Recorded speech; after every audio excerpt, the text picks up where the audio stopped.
दोस्तों, अंग्रेज हमें इसलिए याद है क्योंकि सैकड़ों साल तक हम उनके गुलाम रहे। वो भारत या किसी भी और देश में घुसे तो व्यापारी बनकर थे, लेकिन अपनी कुटिल नीतियों के बूते वहां के शासक बन बैठे।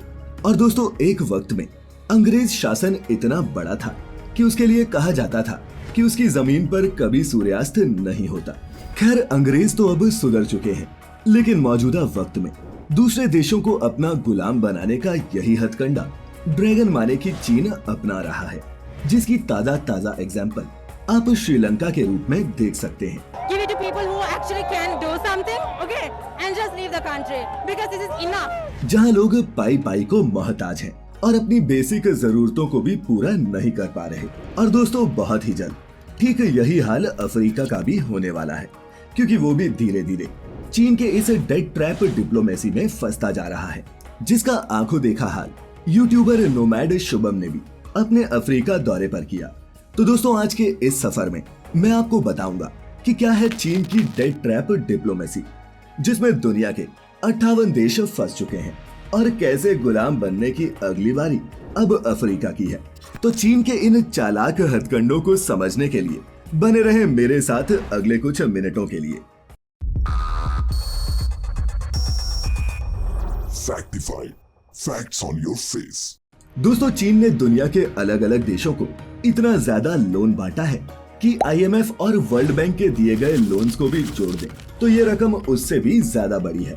2020 में आई एक रिपोर्ट के मुताबिक चीन अब तक 425 ट्रिलियन रुपए का लोन बांट चुका है, जो भारत की जीडीपी का भी 2 गुना है। हालांकि चीन अपने इस लोन को वैश्विक समुदाय का जिम्मेदार देश होने का कर्तव्य बताता है, लेकिन इस कर्ज के पीछे की सच्चाई किसी से भी छिपी नहीं, जिसमें श्रीलंका, पाकिस्तान, नेपाल जैसे 58 देश फंसते जा रहे हैं। पहले चीन दिल खोलकर कर्ज देता है, और फिर जब कोई देश उसमें इतना डूब जाता है कि वो कर्जा चुका नहीं पाता, तब चीन उन्हें धमकी देता है कि या तो मेरे पैसे दो या फिर अपनी जमीन।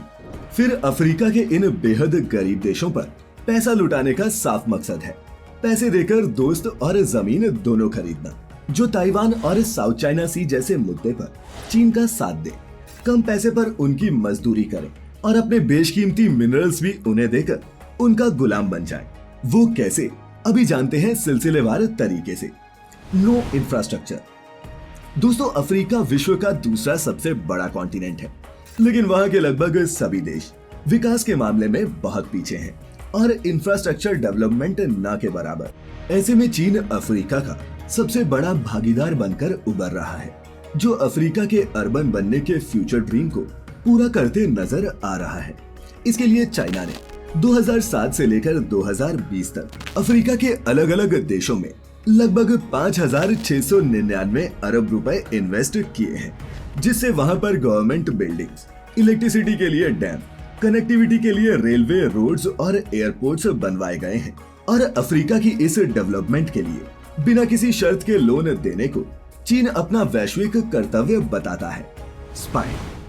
दोस्तों, ये सबको पता है कि चीन कुछ भी यूं ही नहीं करता, और चाइना ने अफ्रीका में 186 इमारतें बनाई हैं, जिनमें से कई बेहद संवेदनशील हैं।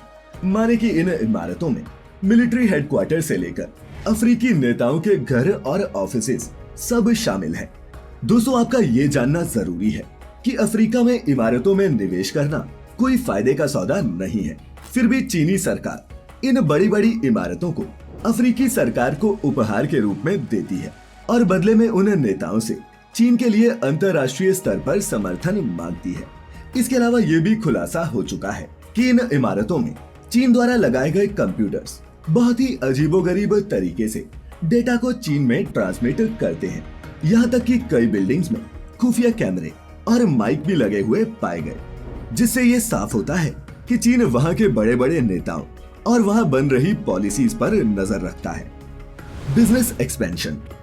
दोस्तों, वो वक्त और था जब चाइना सस्ती लेबर कॉस्ट के लिए जाना जाता था और दुनिया भर के इन्वेस्टर्स को चाइना में फैक्ट्री बनाने के लिए प्रोत्साहित करता था, सस्ती लेबर कॉस्ट और सस्ते कच्चे माल के दम पर। लेकिन आज चीन की तस्वीर बदल चुकी है और वहाँ लेबर सस्ती नहीं रही। इसीलिए सस्ती लेबर की तलाश में चीन अफ्रीका के गरीब देशों में एम्प्लॉयमेंट के नाम पर तरह तरह के बिजनेसेस फैला रहा है। इस वक्त अफ्रीका के 50 अलग अलग देशों में करीब 2000 चीनी कंपनियां 1700 से ज्यादा प्रोजेक्ट्स चला रही हैं, जिसमें फैक्ट्री से लेकर खेती तक शामिल है।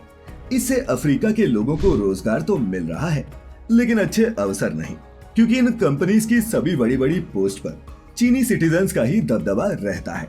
माने कि अफ्रीका की डेवलपमेंट के नाम पर चीन वहां पर अपने ही लोगों को रोजगार दे रहा है।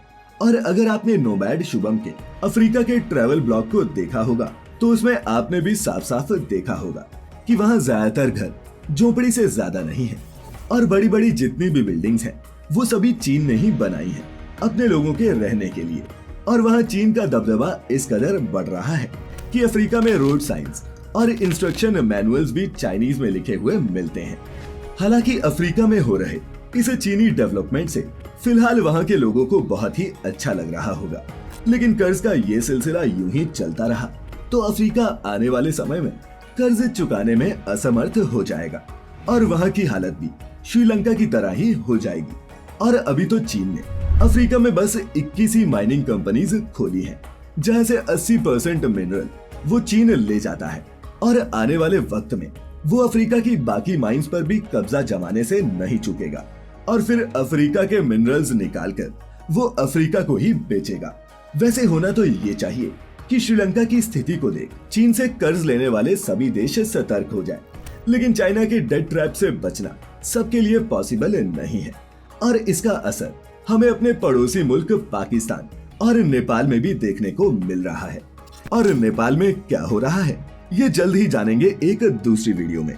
तब तक अपने चहेतों का ख्याल रखें, खुश रहें, और वीडियो पूरी देखने के लिए आपका बहुत बहुत शुक्रिया।